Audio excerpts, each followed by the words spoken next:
Baik, melanjutkan pembicaraan yang tadi, Ibu suaminya non difabel. Itu bertemu di mana, Bu?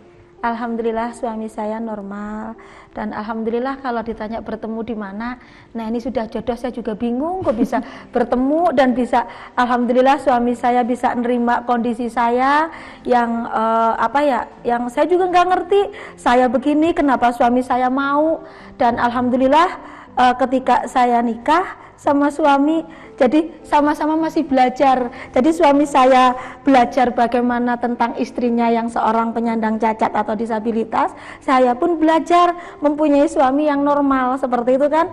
Jadi itu suatu pertengkaran seperti itu karena ada perasaan yang kok aku begini ya, kok aku begini, kan nggak sama gitu. Jadi cara berpikirnya udah beda.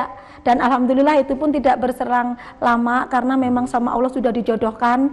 Jadi kita juga akhirnya suami bisa ngikutin kemana-mana dan tahu sih bagaimana maunya dan akses-aksesnya untuk istrinya tuh apa. Jadi di rumah saya tuh alhamdulillah suami itu ngikutin saya. Jadi nggak boleh saya bilang kalau punya istri cacat atau disabilitas nggak boleh semaunya sendiri, ini harus begini, ini harus begini, supaya saya bisa mandiri. Contoh kecil di dapur, jadi suami saya kalau buat dapur itu ngikutin kondisi saya biar saya mandiri seperti itu.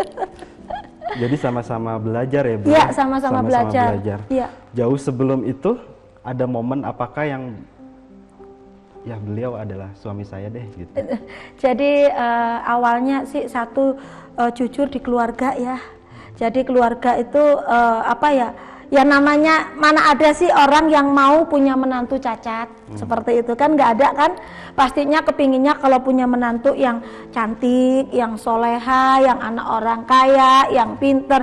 Nah kebetulan punya menantu saya, otomatis kan susah mau menerima. Mungkin ada rasa malu seperti itu di tetangga karena punya menantu kok cacat, kok disabilitas. Nah punya menantu kok dari orang miskin, sudah.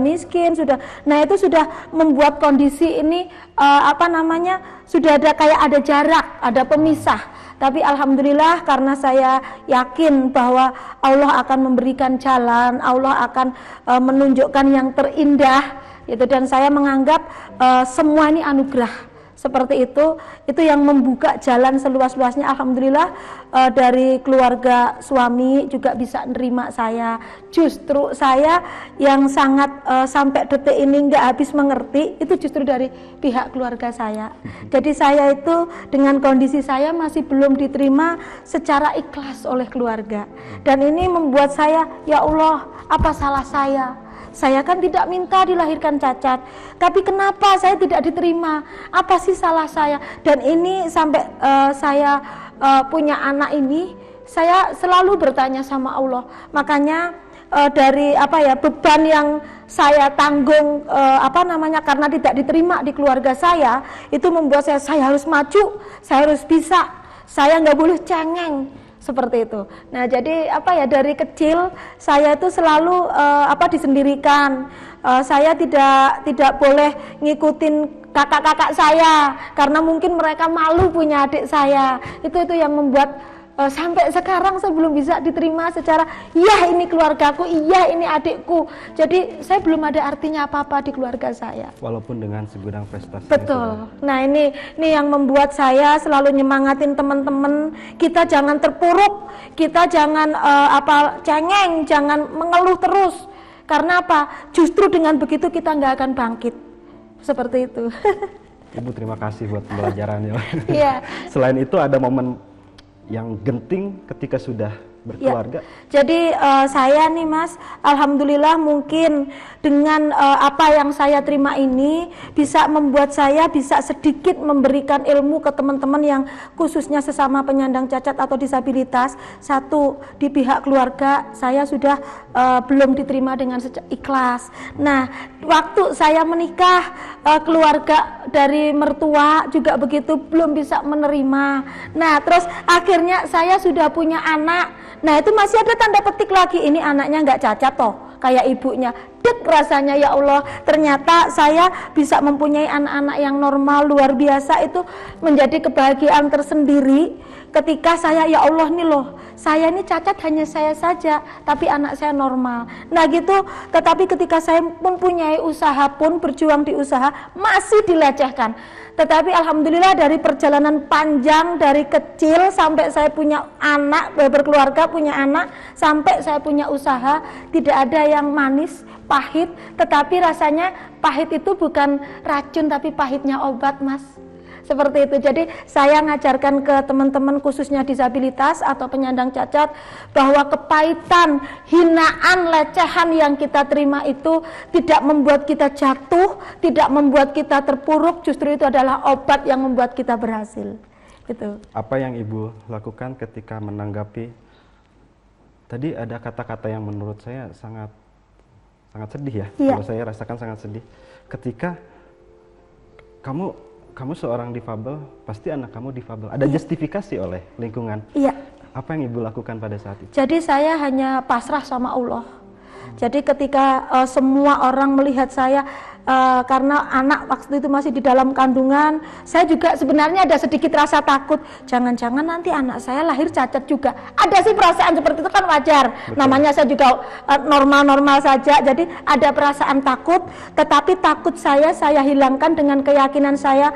Masa iya Allah akan tega, saya sudah cacat, diberi anak juga cacat. Saya minta sama Allah, ya Allah, tunjukkanlah kalau saya ini, cacat saya ini bukan cacat yang hinaan, bukan kutukan, tetapi ini anugerah. Seperti itu. Jadi ketika saya melahirkan, ternyata semua yang dilihat, pertanyaannya itu aneh. Anaknya cacat apa normal? Deg rasanya, ya Allah, sampai segitunya orang memandang. Nah di situ saya, oh nggak apa-apa. Memang saya menyadari saya sendiri sebagai seorang penyandang cacat disabilitas nih, kalau membeli barang, saya juga memisahkan kok. Saya nggak mau beli barang yang cacat, kan begitu.